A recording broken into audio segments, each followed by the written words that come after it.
फिर उसको नीची कर ली गई। नंबर दूसरा भूल गया, फिर ऊंची कर ली। तो किसी मूर्ख ने यूं ऊंची करी कामड़ी के और यूं लाठी मारी, उसके 2 टुकड़े बना दिए।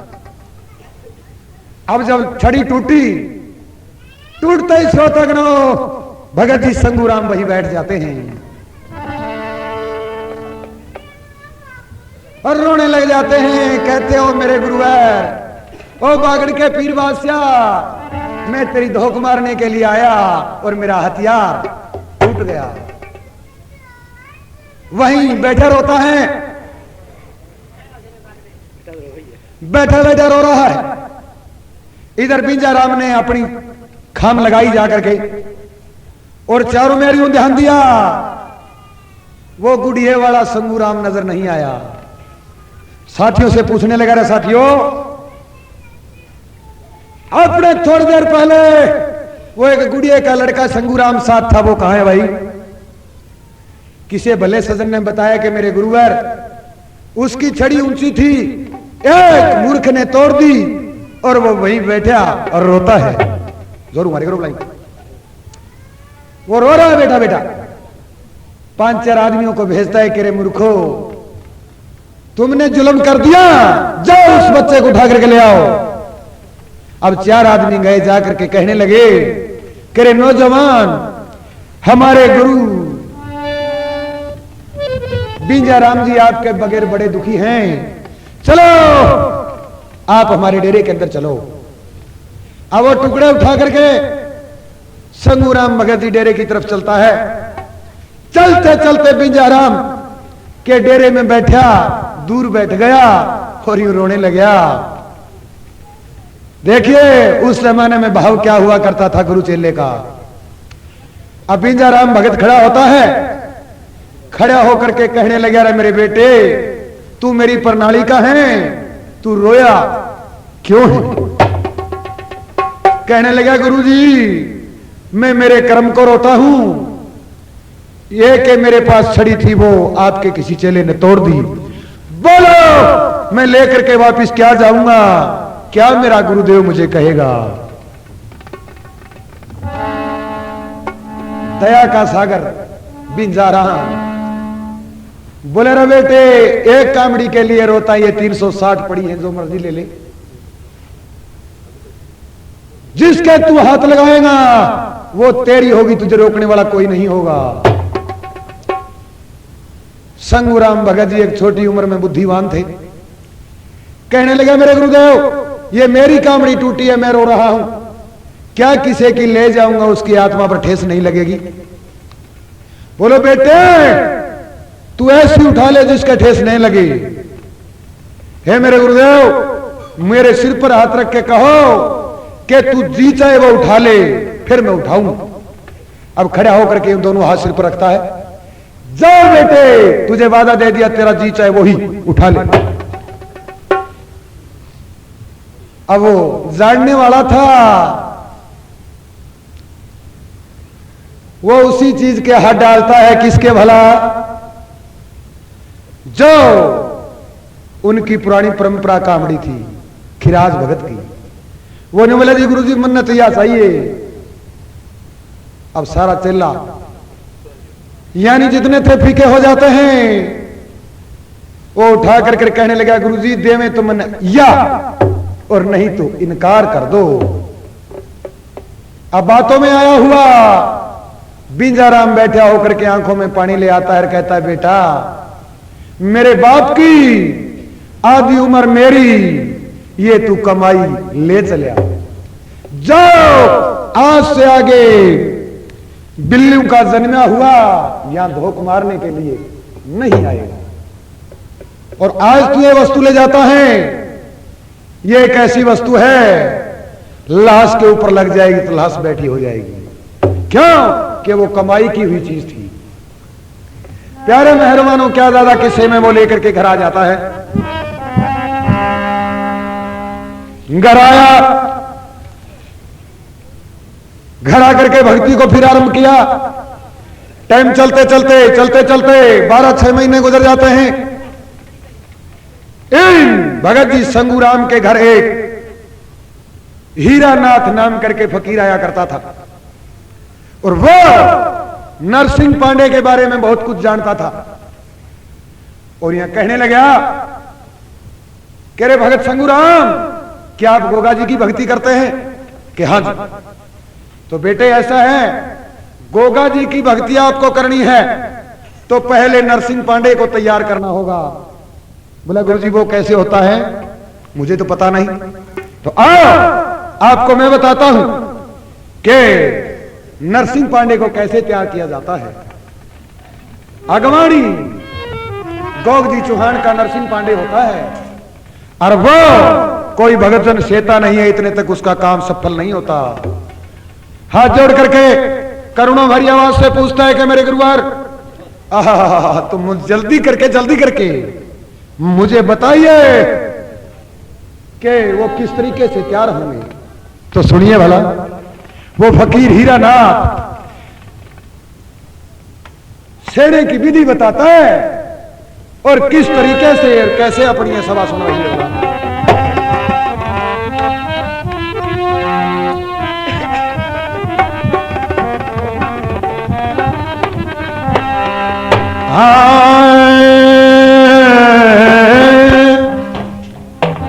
अरे नरसिंह पांडे ओ सेना बेटा अरे काम नहीं ऐसा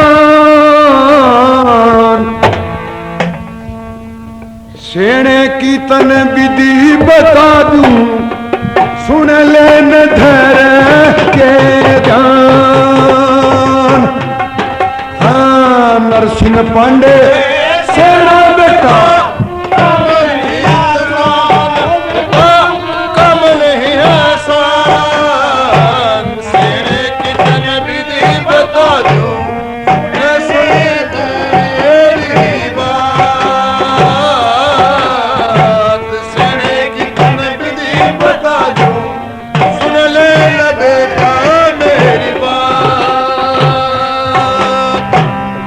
नरसिंह पांडे सेना बेटा काम नहीं है आसान सेने की तन विधि बताती हूं धर के सुन ले ध्यान है। बोले हाँ गुरुजी कैसे से आ जाएगा। बोलो इस प्रकार से सुबह उठ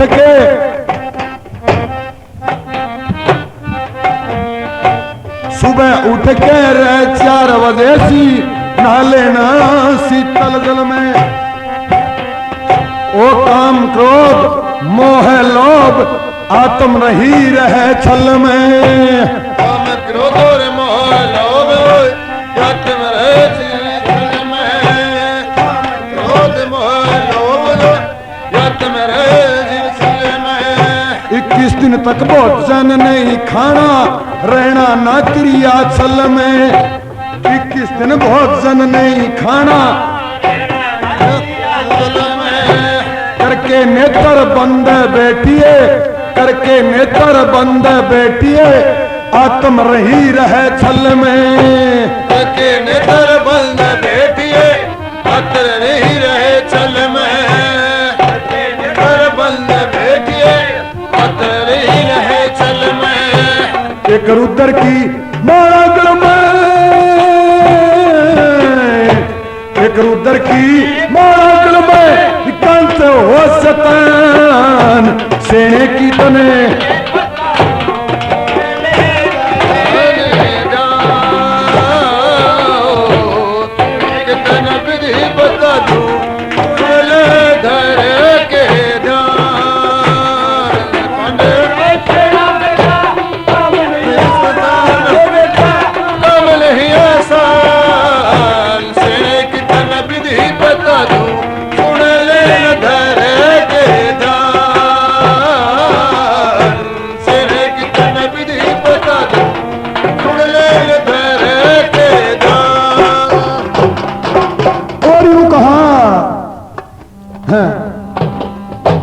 अपनी नगरी से बाहर चले जाओ नहीं किसी ने रह बेरा हो।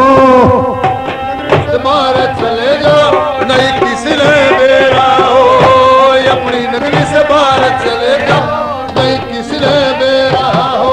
एक घी का दीप जला लेना जा चारों तरफ अंधेरा हो। एक घी का दिया जला लेना जब चारों तरफ अंधेरा हो। एक घी का दिया जला लेना जब चारों तरफ अंधेरा हो। एक पेड़ के तुम नीचे बैठो, एक पेड़ के तुम नीचे बैठो, जहाँ चारों तरफ अंधेरा हो। एक पेड़ के नीचे बैठो चारों तरफ अंधेरा हो। एक पेड़ के नीचे बैठो चारों तरफ अंधेरा हो। रे संकल से लिए बांध गात को, जे डरता जी तेरा हो। तेरे गात में दिन कोई अंधेरा हो।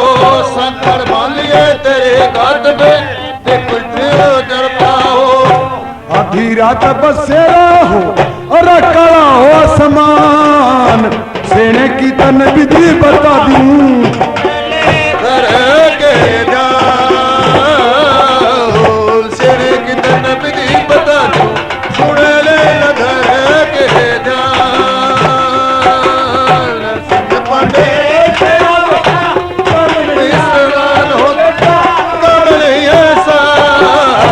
सेने की तन विधि बता दूं। सुन ले धर के जाओ सेने की तन विधि बता दूं। सुन ले धर के जाओ। और यूं बताया, नरसिंह की भगती के राम नरसिंह की भगती के राम बहके रसे आवेंगे। आंधी और तूफान तनयू नरसिंह गणा दिखावेंगे। आंधी और तूफान गणा तने नरसिंह गणा दिखावेंगे। आंधी और तूफान तनयू नरसिंह गणा दिखाएंगे। भक्ति से हटाने खातर गणा डरावेंगे। भूत प्रेता साप जिंदे तन खाने में भी जावेंगे। साथ जिंद तन खाने में भी आएंगे। भूत प्रेता साथ जिंद तन खाने में भी आएंगे। पण कैसे डरावेंगे राजू कर जाए समान, सेने की तन विधि बता दूं। सुन ले धर के जाओ सेने की तन विधि बता दूं। सुन ले धर के जाओ पांडे कब नहीं ऐसा सेने की तन विधि बता दूं। सुन ले धर के जाओ। और लास्ट में बताया, किसी भी तय डरिए मतना, कदे डर तबका कम पेगा। नरसिंह पांडे की भक्ति में लगा रहिए दिन और रात। सिंह पांडे की भक्ति में लगा रहियो दिन और रात। सिंह पांडे की भक्ति में लगे रहियो दिन और रात। नरसिंह नरसिंह करते रहिए, जोड़ के अपने दोनों हाथ।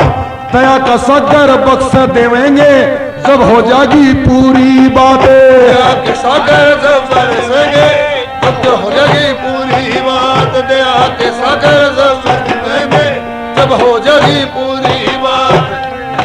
गुरु अमर सिंह के रसाथ गाड़िया, मान सिंह विद्वान, सेने की तन विधि बता दूं।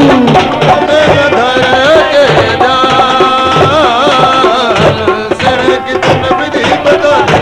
सुन ले धर के जान।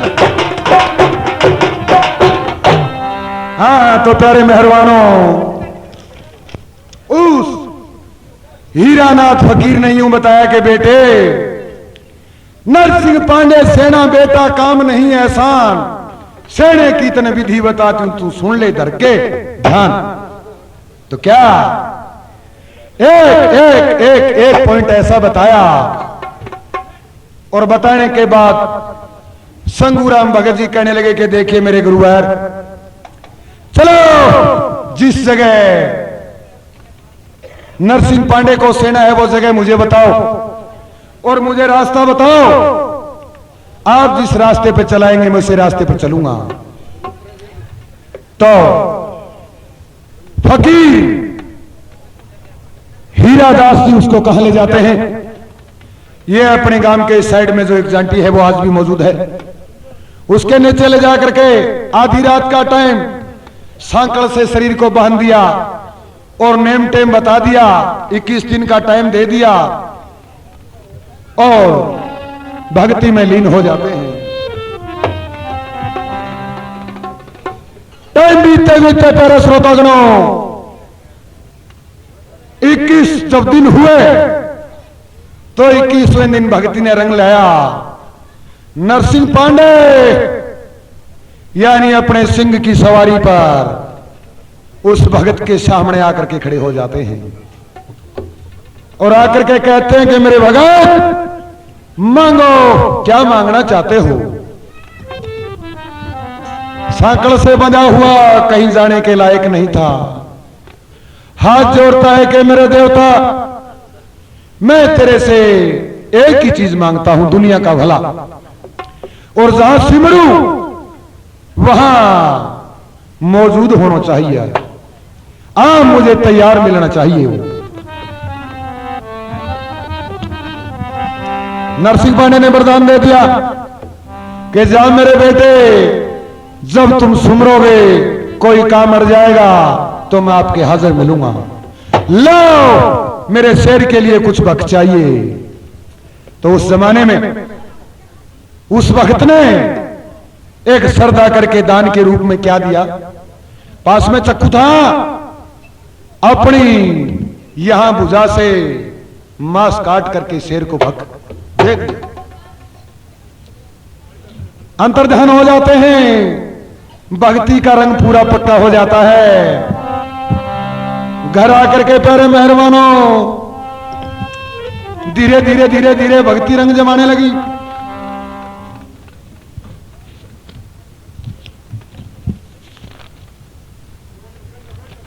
जब सावन भादुओं का महीना लग जाता तो भगत जी एक दिन घर नहीं आना, एक दिन खेत नहीं जाना, सब काम छोड़ दिया करता था। तो एक दिन का जिक्र ऐसा है, संगूराम भगत जी छोटे भाई मल्लूराम मैडी के ऊपर बैठे हैं व्रत के रूप में।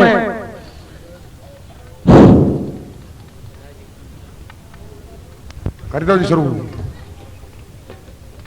संगूराम भगत जी मैडी पर बैठे हैं, भादुए का महीना है और इनके पहले बताते हैं गायें बहुत ज्यादा हुआ करती थी। एक गाय संगूराम भगत जी की खेतों में ब्याह जाती है।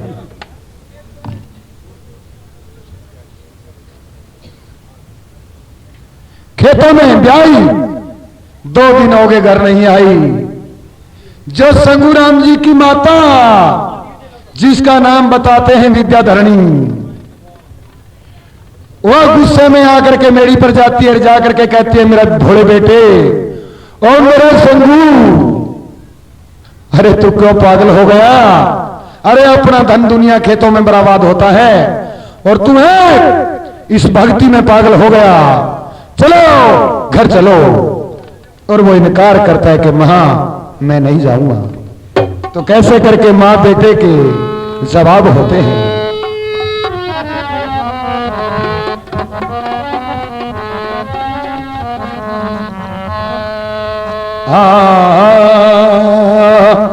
हेरे 10 दिन का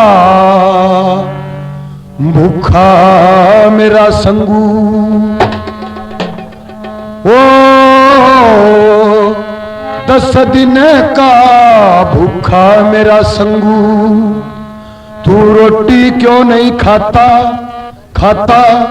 और उसने क्या जवाब दिया, अनपाणी दिया त्याग मने, तू घरा चली जा माता माता, ओ मेरी माता।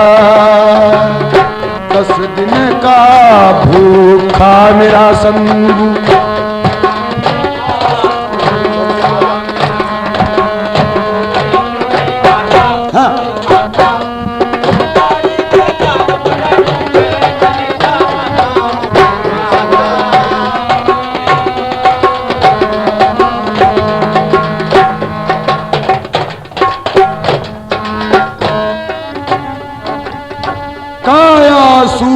के पिंजर हो गई।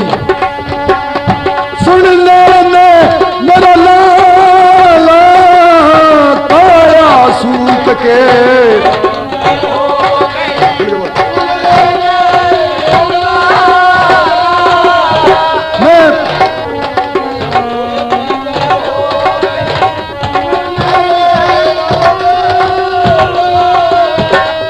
पानी दिया त्याग मने मेरा ईश्वर से रखवाला।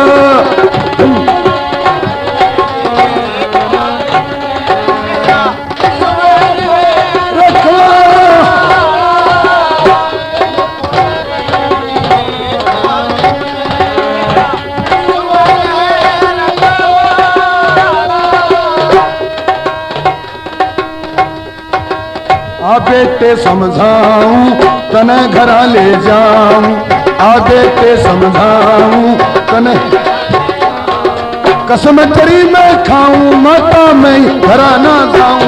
ओ मेरी माता मेरी माता।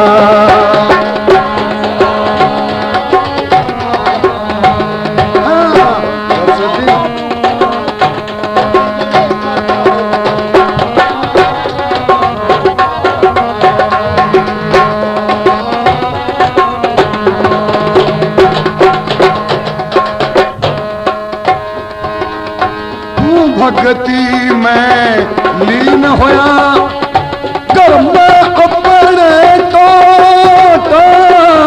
तू भक्ति में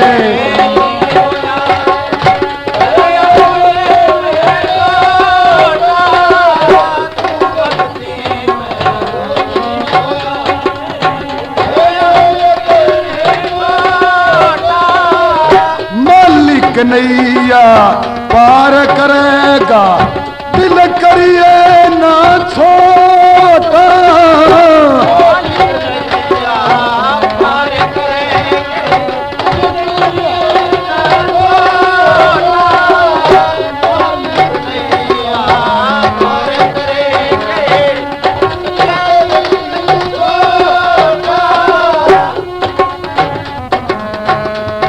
आ बेटा तन समझाऊं घरा तने ले जाऊं, बेटा तने समझाऊं आजा बेटा भेद बताऊं, भूल गया क्यों नाता मेरी माता मेरी माता।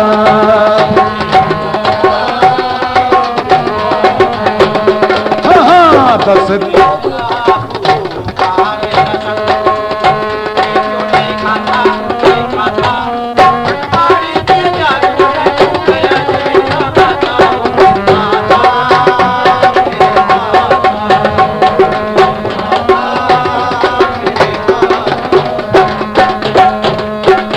और यूं बोली बेटा भक्ति तो बेशक कर ले, पर क्या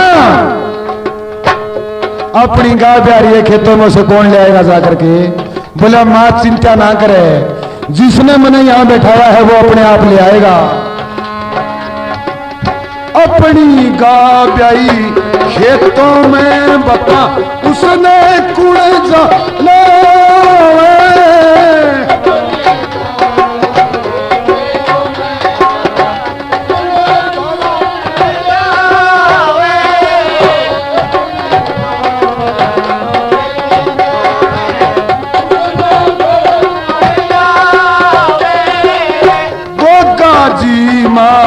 कर रखवाली नरसिंह पांडे ले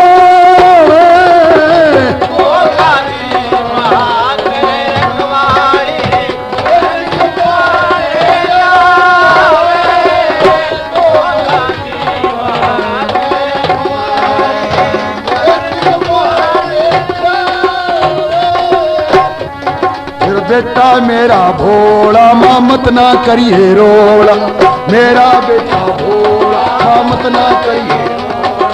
बोले से क्यों तौला तौला भूल गया क्यों नाता मेरी माता मेरी माता।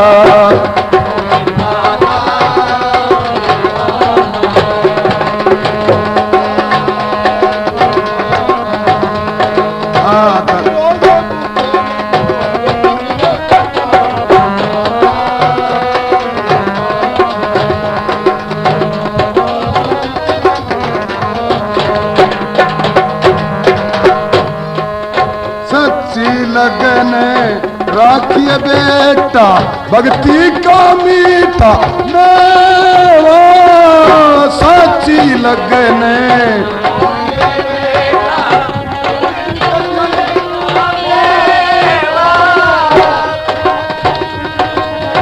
साची लगने राखिए बेटा भक्ति का मीठा मेवा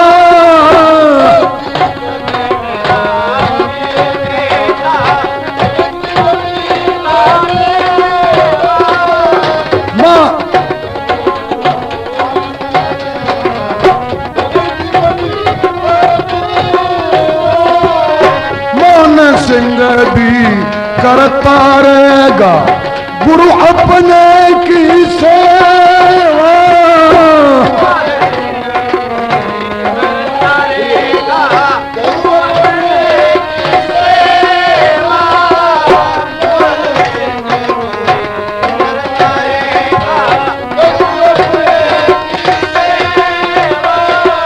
घड़ी रागनी प्यारी लसुर के मांगारी घड़ी रागनी प्यारी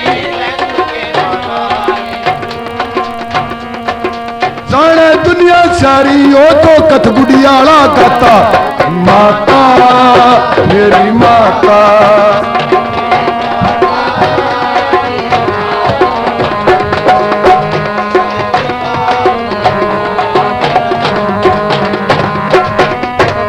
हाँ इस तरीके से मान। तो प्यारे मेहरबानों हमने ध्यान उसी जगह लगाना है जिस जगह हमने छोड़ा था। मां और बेटे के जवाब होते मां कहती है मेरे बेटे तू भक्ति में लीन हो गया अपनी गाय खेतों में ब्याह रही है बच्चे को कोई जानवर मार देंगे बेटे मेरे कौन करेगा उसकी रखवाली। कहने लगा मां चिंता करने की जरूरत नहीं जिसकी मैं सेवा भावना करता हूं वो रखवाली जरूर करेंगे। तो देखते ही देखते वो गऊ अपने बछड़े को लेकर के प्यारे श्रोतागणों मेडी के आगे आकर के खड़ी हो जाती है। बांध करके घर ले आए। फिर टाइम ने लंबा सफर लिया 12 महीने और गुजर जाते हैं। इधर पिचकराई गांव भगत जी संगूराम की शादी पिचकराई गांव में हुई थी। तो क्या मिलने के लिए और वो पिचकराई चले गए। रास्ते के अंदर जसाना आता है। जसाने में और भी रिश्तेदार थे वहां रुका। एक पत्राम नाम करके सहरन जाट और वो पत्राम भगत जी के पास बैठा और यूं कहने लगा कि आप भगत हैं कि हां। बोला मैं देखूंगा आपकी भक्ति कभी टाइम आया तो। कल आप आएंगे हां जसाना कि हां आऊंगा। अब यूं कह के पिचकराई चले गए। अपने रिश्तेदार यार प्रेमियों से अच्छी तरह से मिले रात भर डटे। दूसरा दिन जब निकला तो अपने गांव की ओर वापस चल पड़े। इधर उस पत्राम जाट ने मन में विचार किया कि देखते हैं इस भक्त में कितना दम है। अपने खेतों में जाकर के 2 कवेरे कोई ढंग से पकड़ करके एक हांडी के अंदर बंद कर दिए। हांडी में डाल करके और उनके रिश्तेदारों के घर ले आके छोड़ करके आप पास बैठ जाता है। इधर से जब भगत जी आए, आते ही चौधरी जाट ने कहा कि रे भगत जी मैं मेरे घर से आपके लिए एक बड़ा सुंदर भोजन लेके आया हूं। आइए और ये हांडी ले आइए और बैठ के खोल के झीम लीजिए। क्यों कि वो तो एक परीक्षा लेता था। तो क्या हुआ जितने में गणों ने कोई बैठ जाए। भगत जी जिनके साथ पीर पकंबर ओलिया बात करते थे उनसे कोई लुकी रहने वाली बात नहीं थी। योगी गुरु गोरखनाथ की तरफ ध्यान लगाया और मन में विचार किया कि मेरे गुरुवार इसमें क्या होना चाहिए। भक्तों ने तरास होती है लेकिन गुरुदेव की दृष्टि से उसके अंदर गौरे नजर आते हैं। भगत जी माननीय श्री शंगूराम हंसने लगे और यूं बोले चौधरी साहब इसके अंदर जो खाना है ना वो मनुष्य के खाने के लिए नहीं होता। आप ऐसा कीजिए, इन बेचारे जीवों को कहीं जंगल में छोड़ ले जाकर के खा जाएंगे किसी। जब उस पतराम जाट के यकीन होया कि वाकई इनके पास कोई ताकत है, और हाथ जोड़े पायों में गिर जाता है, कहता है मेरे भगत जी मुझे माफ कर दो, मैं आपकी परीक्षा लेना चाहता था और आज वो आगे मैं आपका चेला बनता हूं। बताओ मैंने किस जगह मेरा थान बनाना है, सेवा करने का ढंग बताओ, आज से आगे मैं आपका चेला बन गया। भगत जी संगूराम बड़े दयावान थे, जो एक सागर की तरह बहते थे। उस जमींदार से कहने लगे रे बेटे आओ मैं आपको जगह बताऊंगा, अपने गांव की तरफ चले। गांव के नजदीक एक छोटी जंटी, उस जंटी के नीचे 2 ईंटें खड़ी कर दी गई और यूं बता दिया कि आप इस जगह सेवा भावना करते रहना। टाइम बीतते बीतते प्यारे श्रोतागणों, भगत जी माननीय संगूराम बता करके अपने घर आ जाते हैं और पीछे से बहादुर का महीना लग जाता है। वो जगह किसकी थी? मेघ सिंह राजपूत ठाकर की। वो उसको बाड़ी कहते थे। उस बाड़ी में मूंग मोट बीजा करते थे।